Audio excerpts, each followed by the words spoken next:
आप सभी को राधे राधे। मैं आज आपको रामायण की कथा बालगढ़ बाग के नुष यज्ञ के लिए प्रस्थान की कथा सुनाने जा रही हूँ। ऋषि विश्वामित्र जी ने बताया, हे राम, जनक मिथिलापुरी जी के राजा की उपाधि है कि जो चिरकाल से चली आ रही है। दूसरे दिन राम जी और लक्ष्मण जी अपने नित्य कर्मों और संध्योवंदी आदि से निर्वित हुए। प्रणाम करने के उद्देश्य से गुरु विश्वामित्र जी के पास पहुंचे। वहां उपस्थिति आश्रमवासी तपस्वियों से राम और लक्ष्मण जी को ज्ञात हुआ कि मिथिला में राजा जनक ने धनुष यज्ञ का आयोजन किया है। उस धनुष यज्ञ में देश देशांतर के राजा लोग भाग लेने के लिए आ रहे हैं। रामचंद्र जी ने गुरु विश्वामित्र जी से पूछा, गुरुदेव, इस धनुष की क्या विशेषता है और इस यज्ञ का आयोजन का क्या उद्देश्य है? ऋषि विश्वामित्र जी ने बताया, हे राम, जनक मिथिलापुरी के राजाओं की उपाधि है जो चिरकाल से चली आ रही है।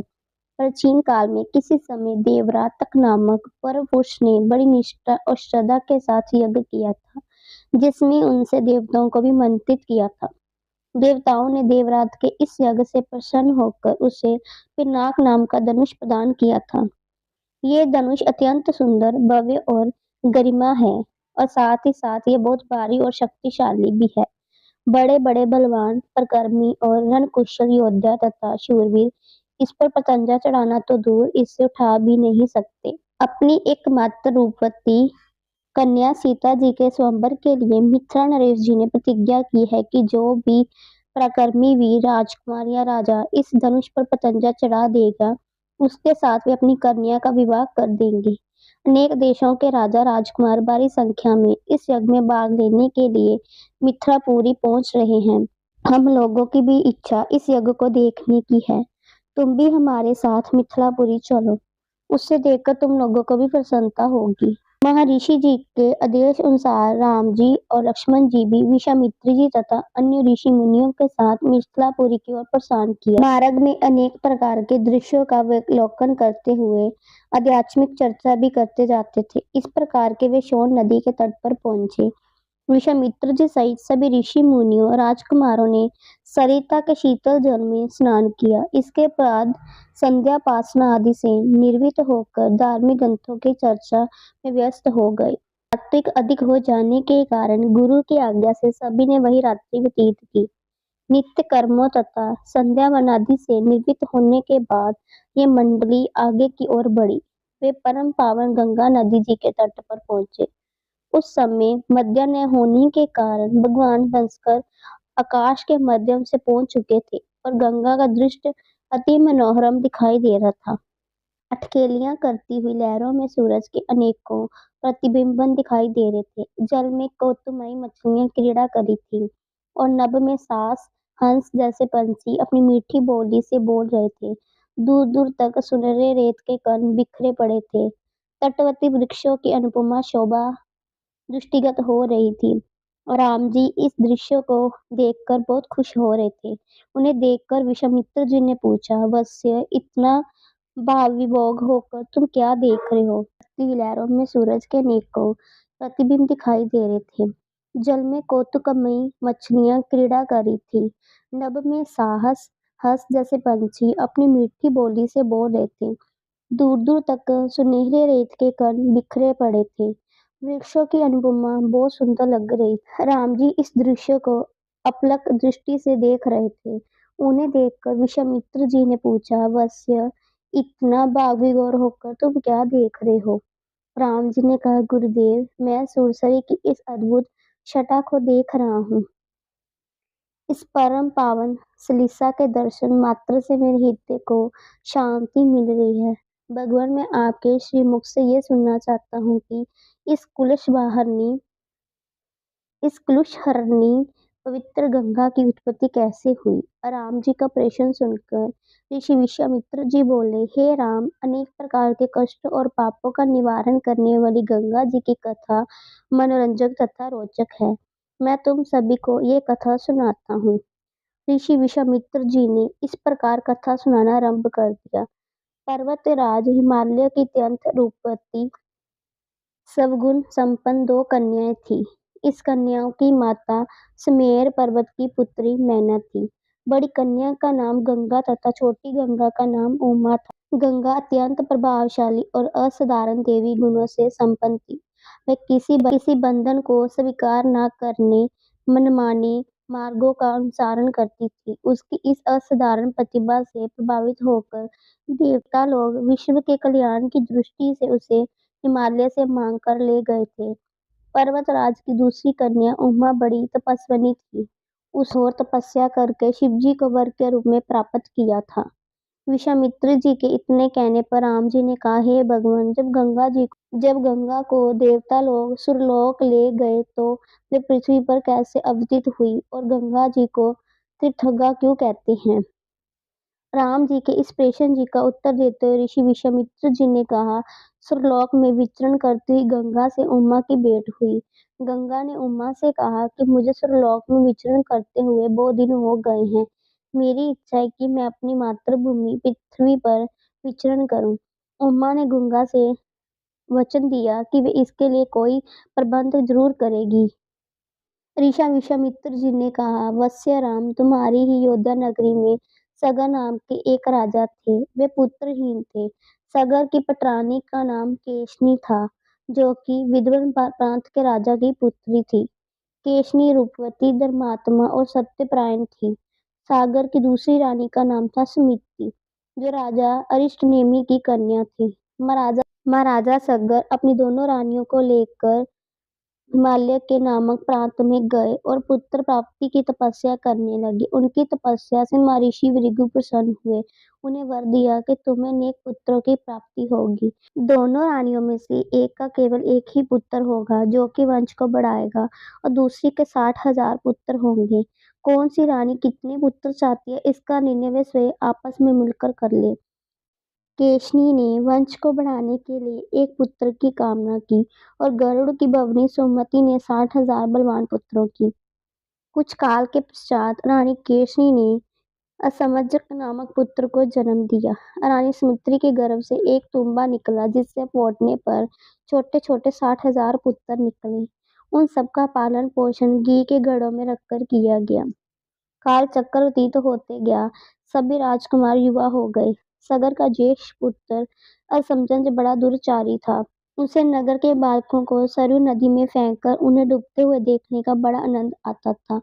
इस दुराचारी पुत्र से दुखी होकर सगर ने उसे अपने राज्य से निर्वासित कर दिया। असमंजस के अश्वमान नामक का एक पुत्र था। अश्वमान अत्यंत सदाचारी और पराक्रमी था। एक दिन राजा सगर के मन में अश्वमेध यज्ञ करवाने का विचार आया। शीघ्र ही उन्होंने अपने इस विचार को कार्यपूर्व में प्रवृत्त कर दिया। राम जी ने ऋषि विश्वामित्र जी से कहा, गुरुदेव, मेरी रुचि अपने पूर्वज सगर की यह यात्रा को विस्तारपूर्वक सुनने में है। कृपा करके इससे विस्तार को पूरा सुनाइए। राम जी के इस प्रकार जिज्ञासा व्यक्त करने पर ऋषि विश्वामित्र जी ने प्रसन्न होकर कहने लगे, राजा सगर ने हिमालय विंध्याचल के बीच की हरित मुक्त भूमि पर एक विशाल यज्ञ मंडप का निर्माण करवाया। फिर अश्वमेध यज्ञ के लिए श्यामकन घोड़ा छोड़कर उसकी रक्षा के लिए पराक्रमी अश्वमान को सेना के साथ उसके पीछे पीछे भेज दिया। यज्ञ की सभापति सफलता के परिणाम की आशंका से भयभीत होकर इंद्र ने एक राक्षस का रूप धारण किया और उस घोड़े को चुरा लिया। घोड़े की चोरी की सूचना पाकर सगर ने अपने 60,000 पुत्रों को आज्ञा दी कि घोड़ा चुराने वाले को पकड़कर मारकर घोड़ा वापस लाओ। पूरी पृथ्वी में खोजने पर भी जब घोड़ा नहीं मिला तो इस आशंका से कि किसने घोड़े को तहखाने में न छुपा रखा हो, सगर के पुत्रों ने संपूर्ण पृथ्वी को खोजना आरंभ कर दिया। उनके इस कार्य से असंख्य भूमितल निवासी प्राणी मारे गए। खोदते खोदते वे पाताल तक जा पहुंचे। उनके इस कृत्य के विषय में देवताओं ने ब्रह्मा जी को बताया तो ब्रह्मा जी ने कहा कि हे राजकुमार, क्रोध मन से अंधे होकर ऐसा कर रहे हैं। पृथ्वी की रक्षा कर दैत्य कपिल ऋषि जी पर है, इसलिए वे इस विषय में अवश्य ही कुछ ना कुछ करेंगे। पूरी पृथ्वी को खोदने के बाद भी जब घोड़ा और उसको चराने वाला चोर नहीं मिला तो निराश होकर राजकुमारों ने इसकी सूचना अपने पिता को दे दी। क्रुद्ध सगर ने आदेश दिया कि घोड़े को पाताल में जाकर ढूंढो।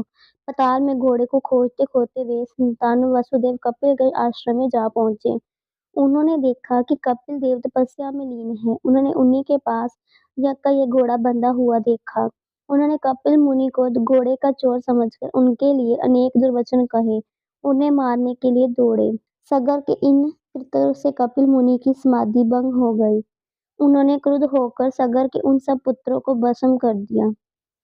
ऋषि विश्वामित्र जी ने आगे कहा, बहुत दिनों तक अपने पुत्रों की सूचना नहीं मिलने पर महाराज सगर ने अपने तेजस्वी पौत्र अंशुमान को अपने पुत्रों तथा घोड़ों को पता लगाने के लिए आदेश दिया।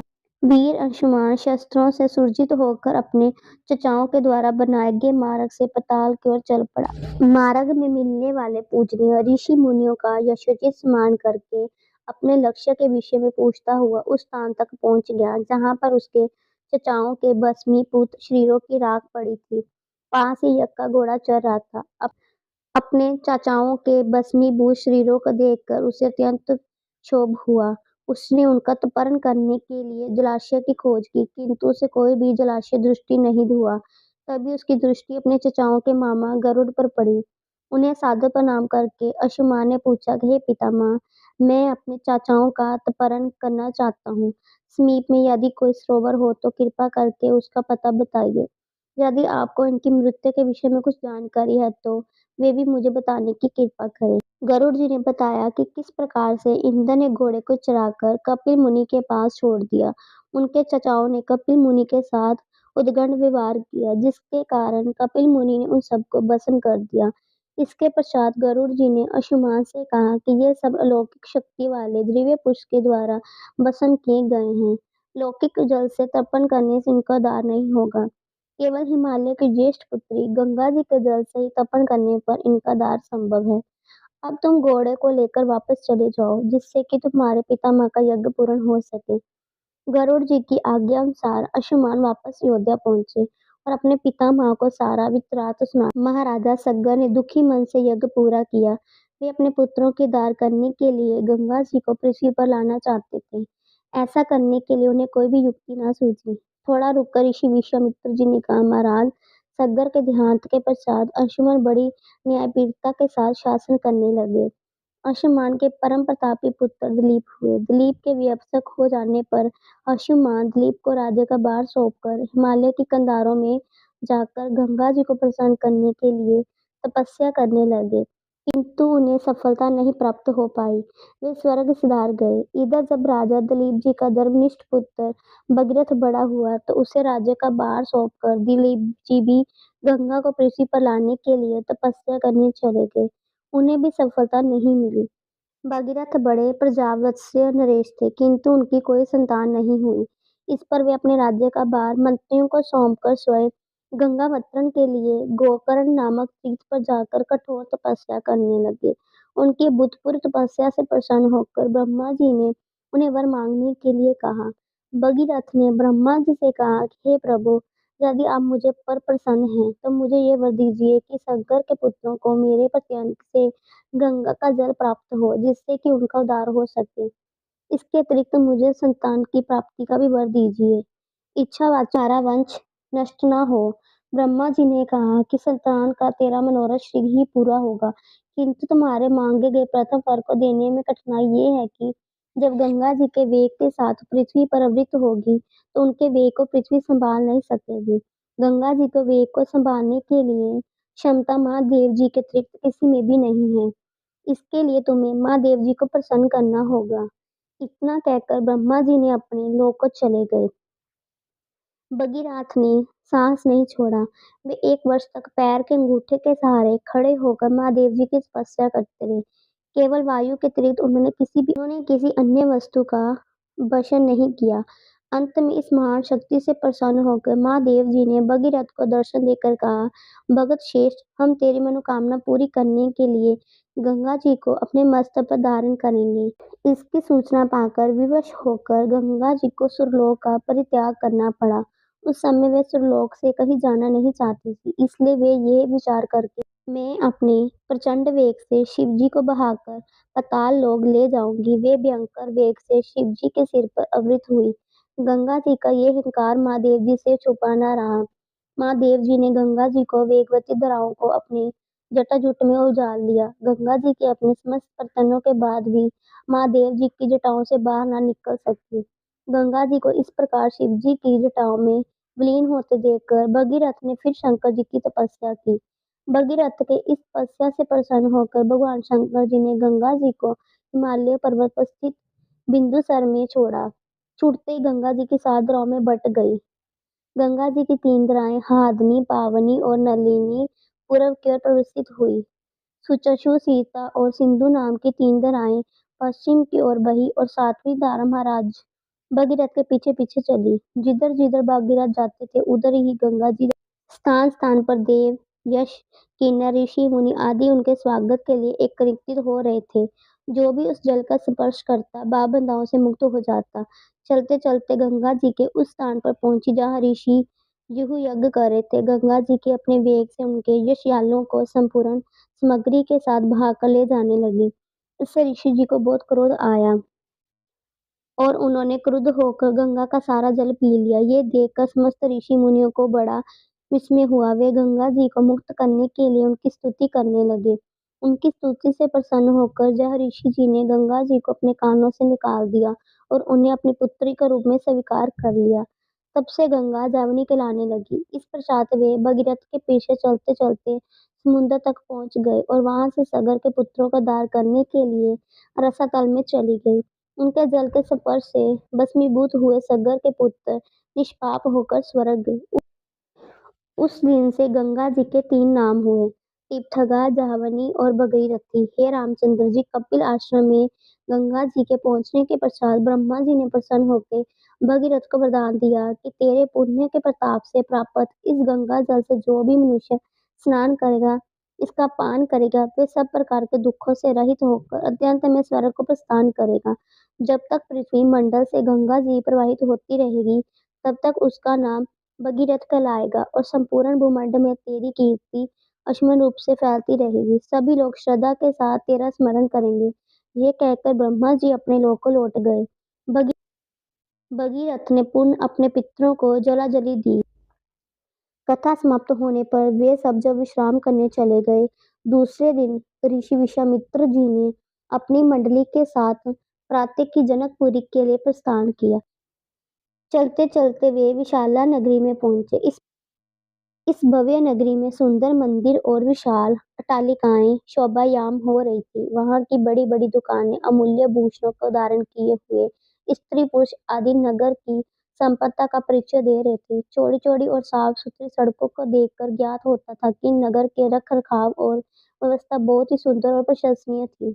विशाल नगरी को पार करके वे सभी मिथिलापुरी पहुंचे।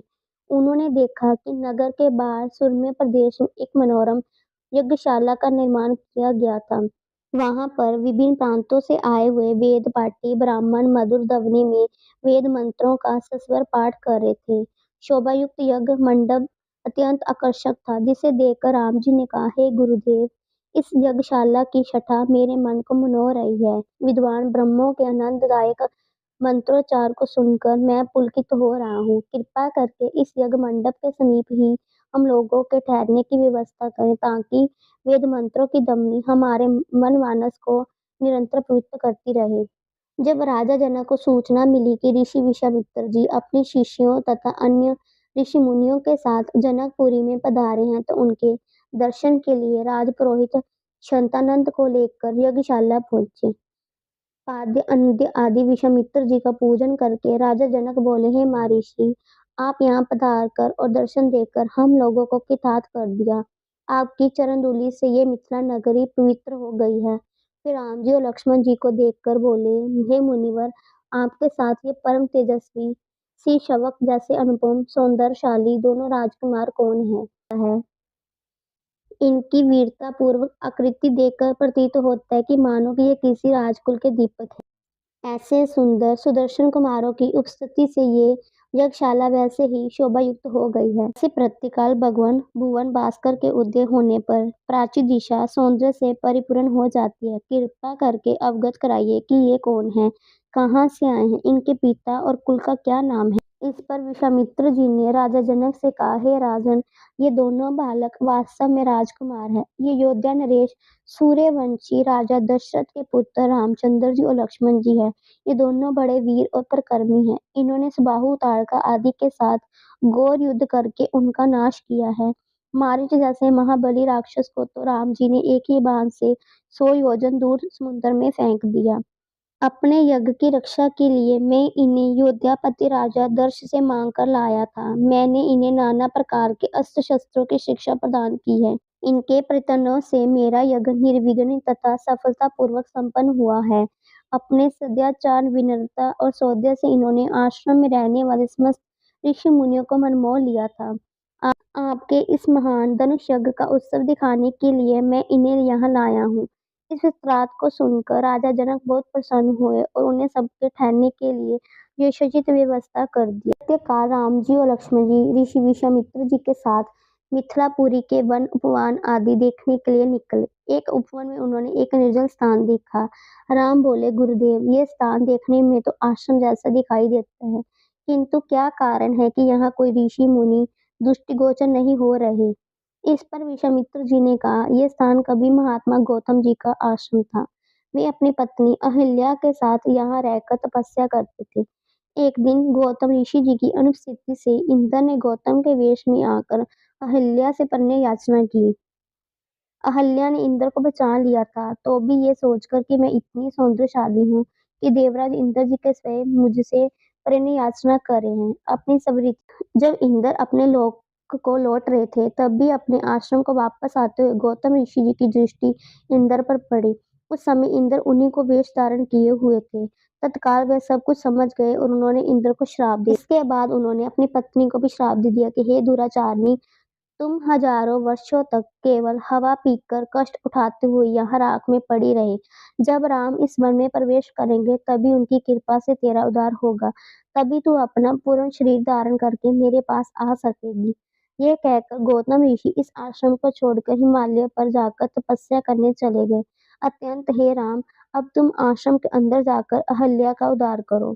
विश्वामित्र जी की आज्ञा पाकर वे दोनों भाई आश्रम के भीतर प्रविष्ट हुए। वहां तपस्या का अहल्या कहीं दिखाई नहीं दे रही थी, केवल उसका तेज संपूर्ण वातावरण में व्यस्त हो रहा था। जब अहल्या की दृष्टि राम जी पर पड़ी तो उनके पवित्र दर्शन पाकर वे एक बार फिर सुंदर नारी के रूप में दिखाई देने लगी।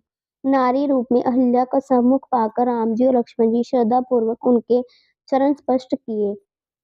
उसके चरित्र उदार सत्कार ग्रहण करके वे मुनिराज जी के साथ मिथिलापुरी को लौट गए।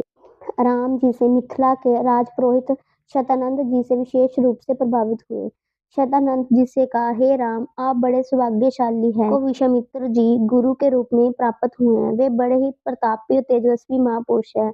ब्रह्मत्व की प्राप्ति के पूर्व ऋषि विश्वामित्र जी बड़े परकर्मी प्रजावत्सल नरेश थे। प्रजापति के पुत्र कुश, कुश के पुत्र कुशनाम और कुशनाम जी के पुत्र राजा गधि थे। ये सभी शूरवीर, प्रकर्मी और धर्मपरायण थे। विश्वामित्र जी 19 गादी के पुत्र हैं। एक बार राजा विश्वामित्र जी अपनी सेना के साथ वशिष्ठ ऋषि जी के आश्रम में गए। उस समय वशिष्ठ जी ईश्वर भक्ति में लीन होकर यज्ञ कर रहे थे। विश्वामित्र जी उन्हें प्रणाम करके वहीं बैठ गए। यज्ञ क्रिया से निर्वित होने पर वशिष्ठ जी ने विश्वामित्र जी का बहुत आदर सत्कार किया। उनसे कुछ दिन आश्रम में ही रह गए। अतिथि गृह करने का अनुरोध किया। इस पर यह सोचकर कि मेरे साथ विशाल सेना है, सेना सहित मेरा आतिथ्य करने में वशिष्ठ जी को कष्ट होगा, विश्वामित्र जी ने नम्रता पूर्वक विदा होने की अनुमति मांगी। किंतु वशिष्ठ जी के अत्यंत अनुरोध करने पर थोड़े दिनों के लिए राजा विश्वामित्र जी को उनका आतिथ्य स्वीकार करने के लिए विवश होना पड़ा। राजा विश्वामित्र जी के आतिथ्य स्वीकार कर लेने पर वशिष्ठ जी ने कामधेनु गौ का आहन किया। उसने विश्वामित्र जी तथा उनकी सेना के लिए 6 प्रकार के व्यंजन तथा समस्त प्रकार की सुविधाओं की व्यवस्था करने की प्रार्थना की। उनकी इस प्रार्थना को स्वीकार करके कामधेनु गौ ने सारी व्यवस्था कर दिया। वशिष्ठ जी के अतिथि सत्कार से राजा विश्वामित्र जी और उनके साथ आए हुए सभी लोग बहुत प्रसन्न हुए। कामधेनु गौ का चमत्कार देखकर विश्वामित्र जी के मन में उस गौ को प्राप्त कर लेने की इच्छा जागृत हुई। मैंने वशिष्ठ जी से कहा, हे ऋषि श्रेष्ठ, कामधेनु जैसी गौ तो किसी वनवासी के पास नहीं, वन राजा महाराजों के पास भी शोभा देती है। आप इसे मुझे दे दीजिए। इसके बदले में आपको शस्त्रों का संपूर्ण मुद्राएं दे सकता हूँ। इस पर वशिष्ठ जी के बोले कि हे राजन, ये गौ ही मेरा जीवन है और इसे मैं किसी भी कीमत पर किसी को नहीं दे सकता। वशिष्ठ जी के इस प्रकार कहने पर विश्वामित्र जी बलात् उस गौ को पकड़कर लेने की आज्ञा दी और सैनिकगण उस गौ को डंडे से मारकर हाँकने लगे। कामधेनु गौ ने क्रोधित होकर अपना बलदन छुड़ा लिया और वशिष्ठ जी के पास आकर विकल्प करने लगी। वशिष्ठ जी बोले कि हे कामधेनु, मैं इस राजा को शाप नहीं दे सकता क्योंकि ये राजा मेरा अतिथि है। इसके पास विशाल सेना होने के कारण इस युद्ध में भी पराजय प्राप्त नहीं कर सकता। मैं अत्यंत विवश हूँ। वशिष्ठ जी के इस वचनों को सुनकर कामधेनु ने कहा कि हे ब्रह्मा ऋषि, क्या एक ब्राह्मण के बल के सामने क्षत्रिय का बल कभी श्रेष्ठ हो सकता है? आप मुझे आज्ञा दीजिए कि मैं एक क्षण में इस क्षत्रिय राजा को उसकी विशाल सेना से नष्ट कर दूंगा। कोई अन्य उपाय न देखकर वशिष्ठ जी ने कामधेनु को अनुमति दे दी। आज्ञा पाते ही कामधेनु ने योग बल से सैनिकों की एक सेना उत्पन्न कर दिया और वे सेना विश्वामित्र जी की सेना के साथ युद्ध करने लगी। विश्वामित्र जी ने अपने पराक्रम में समस्त प्राण सेनाओं का विनाश कर डाला। इस पर कामधेनु ने सहस्त्रों शंख, हुवन, ब्रह्मन, यमन, काम्बोज सैनिक उत्पन्न कर दिए।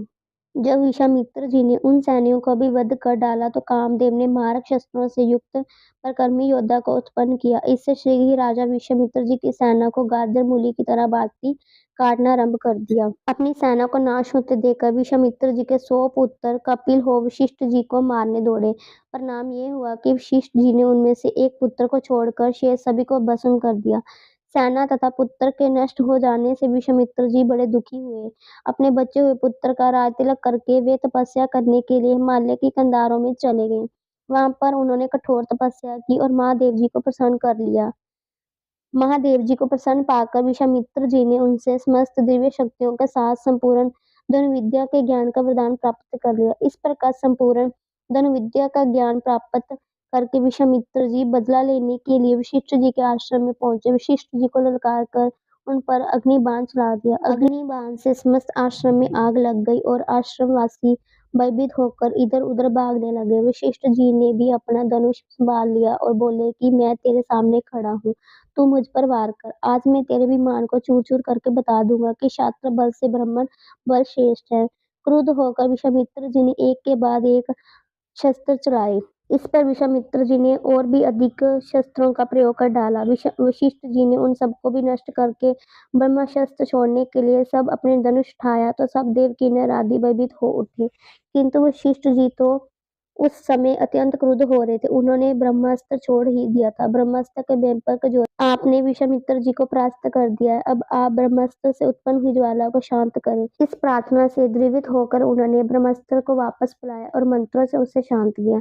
पराजित होकर विश्वामित्र जी मणिहीन संपन्न की भांति पृथ्वी पर बैठ गए और सोचने लगे कि संदेह शास्त्र बल से ब्रह्मांड बल भी श्रेष्ठ है। मैं तपस्या करके ब्रह्मा जी की पदवी और उनका तेज प्राप्त करूंगा। इस प्रकार विचार करने पर वे अपनी पत्नी सहित दक्षिणी दिशा की ओर चल दिए। उन्होंने तपस्या करते हुए अन्न का त्याग कर दिया, केवल फलों का जीवन यापन करना आरंभ कर दिया। उनकी तपस्या से प्रसन्न होकर ब्रह्मा जी ने राजऋषि का पद प्रदान किया। इस पद को प्राप्त करके भी वे ये सोचकर ब्रह्मा जी ने मुझे केवल राजऋषि का ही पद दिया है, महर्षि, देव ऋषि आदि का नहीं। वे दुखी हो गए। वे विचार करने लगे कि मेरी तपस्या अब भी अपूर्ण है, मुझे एक बार फिर एक और तपस्या करनी चाहिए।